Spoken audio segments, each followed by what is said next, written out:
Hidden in a quiet corner of upstate New York, the Adirondacks are a mountain range that shouldn't make sense. Its peaks are made of the same rare rock that covers the moon. It was once taller than the Himalayas, and it's still rising a little higher every year. Down one dead-end road sits an entire abandoned town, its iron furnace still standing over empty houses. And somewhere deep in the high peaks, one man once ran a settlement of exactly one person. This is the Adirondacks, and almost nobody driving through has any idea what it's really hiding. Here are 20 facts that sound made up, and every one of them is true. Number 20, the town that's colder than most of Alaska. Saranac Lake and Old Forge look like ordinary northeastern main streets. A diner, a hardware store, a church. The thermometer tells a harsher story. These towns routinely record some of the lowest temperatures anywhere in the eastern United States. And Old Forge has dropped below 40 degrees below zero, colder than the inside of a home freezer. The reason is geography, not latitude. Both towns sit in low bowls, ringed by higher ground, so on clear winter nights, the coldest, densest air slides downhill and pools in the valley with nowhere to go. An ordinary looking village, sitting in one of the most brutal cold pockets in the east. Number 19, the mountain you can drive to the top. Almost every Adirondack summit makes you earn it on foot. Whiteface hands you a road instead. The Veterans Memorial Highway climbs about 5 miles up the mountain's flank and ends at a stone castle just below the 4,867-foot summit. From there, it gets stranger, because you walk into a tunnel bored more than 400 feet straight into the rock, step into an elevator, and ride the last stretch to within a few feet of the top. Road, tunnel, elevator, summit. It is one of the only drive-up high peaks anywhere in the entire Northeast. Number 18, there's a North Pole in New York with a 75-year-old Santa Park. On the highway near Wilmington sits a hamlet named, in plain seriousness, North Pole, and inside it stands one of the oldest theme parks in America. Santa's Workshop opened in 1949, 6 years before Disneyland existed, built at child scale with tiny storybook streets and live reindeer. Most people assume a vintage American theme park means Orlando or Anaheim. This one has been running for over 75 years, tucked under the shadow of Whiteface, and there's a mailbox out front marked North Pole where real letters still arrive. Number 17, the peaks are made of moon rock. The high peaks of the Adirondacks are built largely from a pale, extremely hard rock called anorthosite. On Earth's surface, it is genuinely rare. On the moon, it is everywhere, forming much of the bright, cratered lunar highlands you can see from your backyard. So the same stone that makes up a good part of the moon's crust also makes up the roof of New York State. Climbers scrambling across the bare slides of Giant Mountain are, in a real sense, climbing on moon rock. Number 16, it's bigger than 5 national parks combined. People picture the Adirondack Park as a modest patch of woods. It is the largest protected area in the contiguous United States, 6 million acres inside a single boundary. Laid side by side, it is larger than Yellowstone, Yosemite, the Grand Canyon, Glacier, and the Great Smoky Mountains put together. It covers roughly a fifth of all of New York State. The place most people treat as a weekend drive is bigger than several of America's most famous parks, stacked on top of one another. Number 15, it was once taller than the Himalayas. The worn, rounded look of the Adirondacks hides a violent past. The ancient rock here was once buried some 20 miles deep, beneath a mountain range so immense that geologists compare it to the modern Himalayas. Over hundreds of millions of years, an astonishing amount of rock eroded off the top, more than 80,000 vertical feet of it, grinding those giants down to their roots. What you hike today is not a small mountain. It is the deep foundation of an enormous one that has been almost entirely worn away. Number 14. The rock is more than 1 billion years old. The bedrock exposed across the Adirondacks is among the oldest you can stand on anywhere in the eastern United States, formed over 1 billion years ago in the roots of that vanished mountain range. It predates the Appalachians by hundreds of millions of years. It predates bones, trees, and nearly every living thing that has ever existed. When you rest your hand on a gray outcrop at the summit, you are touching a piece of the planet older than complex life itself. Number 13, a town of 2,200 people hosted the Winter Olympics twice. Lake Placid is a small mountain village of just over 2,000 year-round residents, and it is one of only 3 places on the entire planet to host the Winter Olympics twice, in 1932 and again in 1980. It was there in 1980 that a team of American college players beat the Soviet Union in the game, remembered as the Miracle on Ice. A community you could walk across in 20 minutes has stood twice at the center of the sporting world. Number 12, the Vanderbilts built log mansions and called them cabins. In the late 1800s, some of the wealthiest families in America came to the Adirondacks and built what they modestly called great camps. Behind the rustic bark and log exteriors sat sprawling private compounds with dozens of buildings, servants' quarters, and every luxury of the age. The Vanderbilt family's camp alone was a small village of its own, hidden at the end of a private road. The look was humble cabin. The reality was a Gilded Age estate disguised as a woodsman's retreat.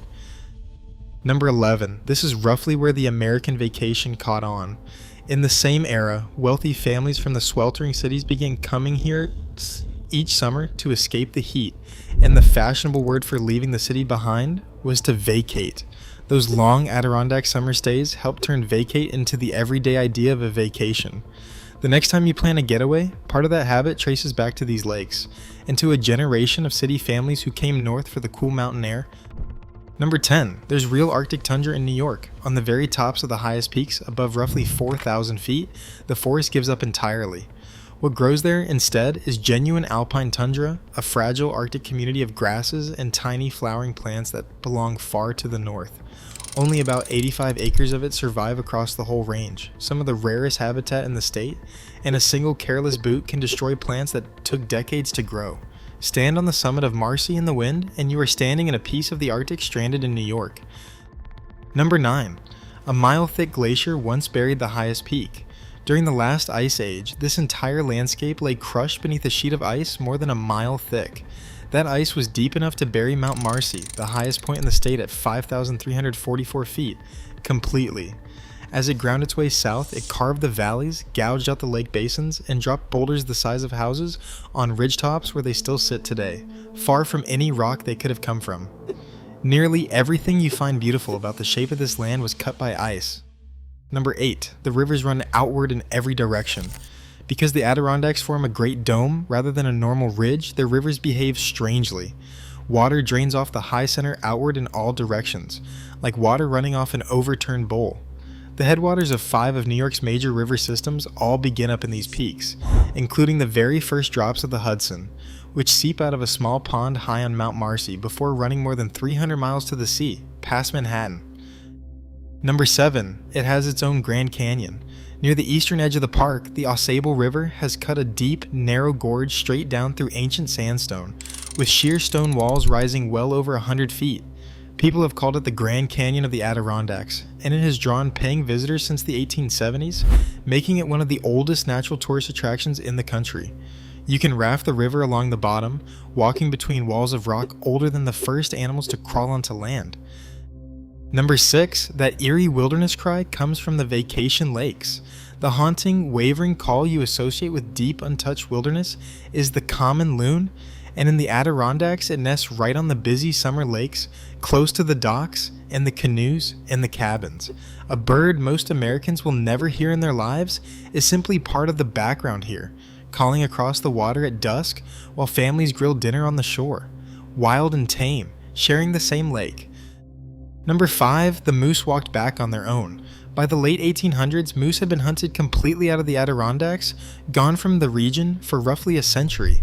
Then, in recent decades, they quietly returned entirely on their own, wandering back in from neighboring states and Canada with no help from anyone.